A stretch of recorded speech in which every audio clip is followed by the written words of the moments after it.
So, what is the way forward for Nigeria? Before we get some other opinions on the state of affairs in the country as we have it present, because tonight we have some very influential persons in the country who are going to be sharing their views on the state of affairs. Let's first get to hear the president's views on these very worrying situation that we have found ourselves as a people. I'm being joined tonight, first and foremost, by the president's spokesperson, Mr. Femi Adesina. He joins us from our Abuja studio. Thank you so much, Mr. Adesina, for your time tonight. We hear some of the efforts of this government in arresting what has become a disastrous trend of progression of unemployment and inflation. How does the presidency explain this, especially when critics say this government lacks capacity to handle the economy? Thank you. Good evening. I think in any nation at any given time, it is not enough to just focus on the negatives. In any country in the world, if you want to focus on the negatives, there will be more than enough for you to see and to talk about. But then there are always silver linings in the sky from time to time. It's typical of Nigeria that when those silver linings come, we don't talk about them. You talked about inflation at 17-point-something%. When that inflation dropped to about 11% a couple of years back, we didn't hear a sound. We didn't hear a sound about it. When we went into recession the first time and we came out, we went the second time, COVID-induced, and we came out, not much about it. When you hear that our budget performance was about 97%, not much about it. All that we hear most times from critics, from the section of the media, are just the negatives.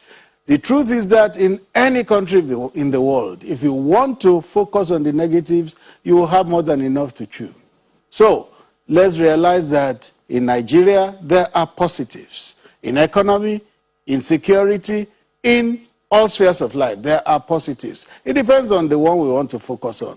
If we want to focus on the negative, we will have enough to focus on. But if we also want to see the silver lining and encourage ourselves and encourage our countrymen, there are also things to focus on. The choice is ours. So tonight, let's focus on the two things that you have talked about. You talked about the issue of inflation. Let me remind you, Mr. Adesina, of where the country was when the government of President Buhari took over. In 2016, the inflation rate was 15.68%. In 2017, it rose to 16.52%. It dropped in 2018 to 12.09%. 2019, 11.4%. So if it is at 17% now, are you saying Nigerians shouldn't be worried about how this will affect the food on their table and their livelihood? You just misquoted me there now. I didn't say Nigerians shouldn't be worried. What I said was that when we came to that 11.4%, there were no plaudits. You didn't make it a focus. But when we are in 17-point-something, that is when it's now a focus. I'm saying that life is like being out on the sea. You take the rough and the smooth. Don't talk about only the rough, talk about both. So you also talked about the situation of the economy and how we went into recession. The government of President Buhari, because we're talking about what you met and how you are handling it and how Nigerians have fared under the President Buhari administration and that of the APC, because we're now dwelling on the promises made and what has been delivered tonight. So, Mr. Adesina, for example, in 2015, Nigeria was not in recession. Nigeria went into recession less than 2 years of this government. And you are making a reference to the fact that we're not dwelling on it. Nigerians have been promised that their lives will be better, and that is what has gotten our attention. Tonight, let us look at one major factor. Can Nigerians, Mr. Adesina, believe the Buhari government? For example, part of the campaign promises is that it would create 3 million jobs yearly. Later, we were told 100 million jobs in a decade. But the latest figures show that things have gone in the opposite direction. More and more Nigerians are unemployed. it takes us back to what I've just said. Yesterday or the day before, I had a projection from the ITF saying that by 2030, ITF alone will take 7 million people out of poverty. And you have agencies of government like that all over that have given their targets of what they will do within a certain period. Why does that not become a talking point? It never is a talking point in our country. Rather, it is a accumulation of problems over decades that we continue to focus on. Let us keep our eyes on the sparrow in this country and look at the positive things for a change. It will help us. It will help our psyche. And it will also accelerate whatever the government is doing. It's not one government that will do it. If the Buhari government says it will take 100 million Nigerians out of poverty in 10 years, that government would not be available for the next 10 years. It has just about 2 years and 2 months to go. It shows you then that it's a progression in Nigeria. And the onus is on us. Media, civil society, critics, opposition party, to focus on things that can be done to achieve that goal, not what is not being done. I agree with you, Mr. Adesina, that sometimes in our lives you need to reflect on the good and sometimes on the ugly. So tonight, we remember some of the good things, and perhaps we have had this conversation about some of the good things. But when these figures that are troubling have come up, we ask those who are in the leadership of this country and those who are worried about some of these figures are the average Nigerians on the street. Mr. Adesina, tonight, unfortunately, we'll perhaps dwell on some of those things you may not like to talk about, but those are the promises and the burden on this government. Take a look at those figures on your screen, Mr. Adesina. Unemployment rate is at 33%, which makes us stand out negatively as a country in the world. Unemployment count shows 23.2 million Nigerians are looking for jobs. They are capable of working, but they cannot get jobs. Poverty rate is 4.1%, showing that over 80 million Nigerians are poor. These are some of the statistics that are not there necessarily before this government came into power. And the question tonight, Mr. Adesina, we want to know what the president is thinking or what he is doing urgently when some of these figures came up in changing the trend. The trend is troubling, and that's why we have you to talk to us about it tonight. Is the president worried as well about what worries us? No, you didn't quite get it. You didn't quite get it because if you recall, in 2015, build up to the 2015 election when APC was campaigning, the figure that was used by the then candidate Buhari was that minimum of 30 million Nigerians were out of jobs, were unemployed, particularly youths, and that his government was going to do something about it. That was in 2014, 2015. So don't make it appear as if it's something that a journey that just came out of the bottle. No, it had always been there. It has always been there. As at 2014, 2015, the figure used for campaign was 30 million unemployed Nigerians. It's on record. You can check it. So let's dwell on what you promised. You promised 3 million jobs yearly. Since 2015, or let's even take from 2019, how many jobs have this government added, Mr. Adesina? I wouldn't have that at my fingertips, but there is a Ministry of Labor and Employment. If you would just take the effort and ask the Ministry of Labor and Employment to supply jobs that have been generated over a certain period, particularly since 2 years when President promised that 100 million will be taken out of poverty in 10 years. You can now ask, by June 12 this year, it will be exactly 2 years that that promise was made. It's the duty of the media to find out what has been achieved in 2 years. And from the achievement in 2 years, you can then project that in 10 years, this will either be achievable or not. We can't just sit here and conjure figures. We have to work on facts and figures available to the right ministries and agencies. And one of those ministries is labor and employment. As a media house, channels can find out. Mr. Additional, we have found out and we put some figures together tonight, and those are the figures we're pushing to you tonight. But if you do not agree with those figures, these are some of the figures of the government itself. Agencies of government have put out these figures. But this is another figure, Mr. Additional, that I would like to put to you tonight.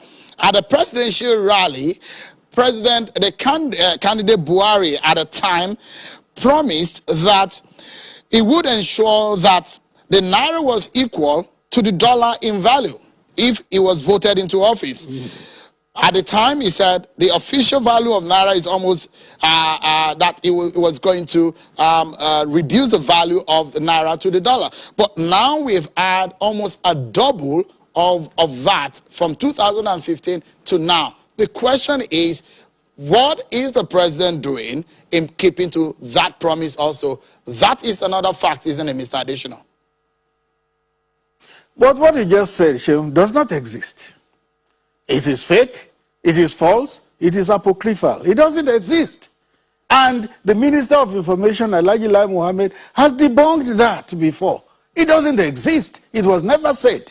If it's said, there should be clips, there should be publications. It was never said. It was a conjuration by some people. And will it then become an albatross round the government's neck? That was never said. It was never promised. I challenge you to make the clip available where that promise was made. All right. The president was reported to have said that at the Dan Anyam Stadium, Luweri in Imo State. If you don't agree with that figure, let's move forward, Mr. Additional. And I'd like to ask you tonight, the former Vice President Atiku Abubakar's statement depicted a tone of a government under President Buhari that does not listen to the counsel of others, and he says that patriots like him have advised the government in this regard, especially relating to the latest figures on unemployment. And he feels that part of the problem we're having is that maybe the government is not listening. Why have we found ourselves where we are today, Mr. Additional? Thank you. The former vice president was in power for 8 years. Now he is in opposition to government. You can't take whatever he says as the gospel. It can't be.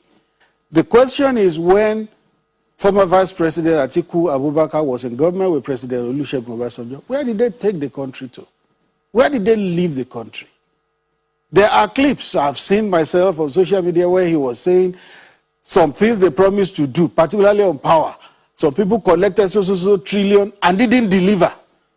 That they collected the money and didn't deliver. And the interviewer asked him, did they go after them? He said, unfortunately, we didn't go after them. So, former Vice President Atiku Abubakar was part of the rot this country became.